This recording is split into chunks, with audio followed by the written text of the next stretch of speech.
En ce temps-là, les pharisiens et quelques scribes venus de Jérusalem se réunissent auprès de Jésus et voient quelques-uns de ses disciples prendre leur repas avec des mains impures, c'est-à-dire non lavées. Les pharisiens, en effet, comme tous les Juifs, se lavent toujours soigneusement les mains avant de manger, par attachement à la tradition des anciens. Et au retour du marché, ils ne mangent pas avant de s'être aspergés d'eau, et ils sont attachés encore par tradition à beaucoup d'autres pratiques, lavage de coupes, de carafes et de plats. Alors les pharisiens et les scribes demandèrent à Jésus « Pourquoi tes disciples ne suivent-ils pas la tradition des anciens ? Ils prennent leur repas avec des mains impures. » Jésus leur répondit « Isaïe a bien prophétisé à votre sujet, hypocrite, ainsi qu'il est écrit « Ce peuple m'honore des lèvres, mais son cœur est loin de moi. C'est en vain qu'ils me rendent un culte. Les doctrines qu'ils enseignent ne sont que des préceptes humains. » Vous aussi, vous laissez de côté le commandement de Dieu pour vous attacher à la tradition des hommes. Appelant de nouveau la foule, il lui disait « Écoutez-moi tous et comprenez bien. Rien de ce qui est extérieur à l'homme et qui entre en lui ne peut le rendre impur. Mais ce qui sort de l'homme, voilà ce qui rend l'homme impur. » Il disait encore à ses disciples, à l'écart de la foule, « C'est du dedans, du cœur de l'homme, que sortent les pensées perverses, inconduite, vol, meurtre, adultère, cupidité, méchanceté, fraude, débauche, envie, diffamation, orgueil et démesure. Tout ce mal vient du dedans et rend l'homme impur. » Acclamons la parole de Dieu. Louange à toi, Seigneur Jésus. C'est le père René Luc, prêtre de la paroisse étudiante de Montpellier, qui prononce l'homélie.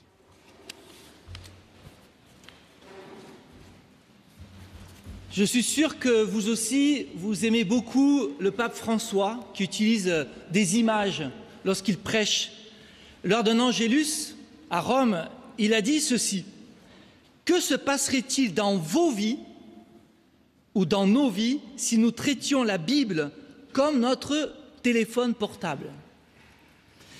Si nous la portions toujours avec nous, si nous l'ouvrions plusieurs fois par jour, si nous lisions les messages de Dieu contenus dans la Bible, comme nous lisons les messages de notre portable, que se passerait-il ? » Eh bien, je pense que les textes de ce jour relaient un peu cette invitation du pape François à mettre la Bible vraiment au centre de notre vie.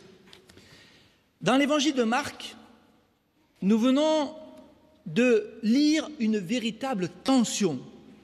Oui, une tension entre les pharisiens qui appliquent scrupuleusement les commandements, par exemple avec le lavage des plats des mains avant le repas, et puis en même temps l'attitude de Jésus qui dit à ses disciples « Ce qui est important, c'est l'essentiel, c'est d'être pur à l'intérieur. Arrêtez de vous focaliser sur les rites extérieurs. » Et d'ailleurs, encore aujourd'hui, cette tension, elle existe. Puisque quand on veut appliquer les normes morales ou liturgiques de l'Église, on a envie d'observer scrupuleusement ce que l'Église nous demande, n'est-ce pas? Mais en même temps, on a envie d'avoir cette attitude d'ouverture, d'amour, de compréhension. Alors, comment gérer cette tension? Eh bien, il me semble qu'une des pistes, c'est de laisser l'Esprit Saint agir, qui va nous donner le discernement. Et il agit comment? par la lecture de l'Écriture. Alors commençons par l'action de l'Esprit Saint. Aujourd'hui, vous comme moi, nous sommes de plus en plus accaparés par toutes sortes de médias qui réduisent considérablement notre temps de lecture, n'est-ce pas? Et puis, parmi ceux qui continuent d'aimer lire, eh bien, on ne met pas forcément la priorité sur la Bible, qui reste parfois, vous savez, le livre joli, bien rangé dans notre bibliothèque. Pourtant, la lecture de la parole suscite en nous un travail de l'Esprit Saint qui est vital. Je dirais même plus qu'aucune prière ne peut produire cet effet spirituel dans nos vies. La première lecture du Deutéronome que nous avons entendue nous invite à garder les commandements tels qu'ils ont été prescrits. Ils seront votre sagesse, votre intelligence aux yeux de tous les hommes. Qu'est-ce que ça veut dire tels qu'ils ont été prescrits? Comment ils ont été reçus? Moïse, il les a reçus par une expérience spirituelle très forte en haut du mont Sinaï. Il n'a pas reçu un manuel de droit canon. C'est des paroles inspirées qu'il a reçues pour vivre une véritable union à Dieu. Vous voyez?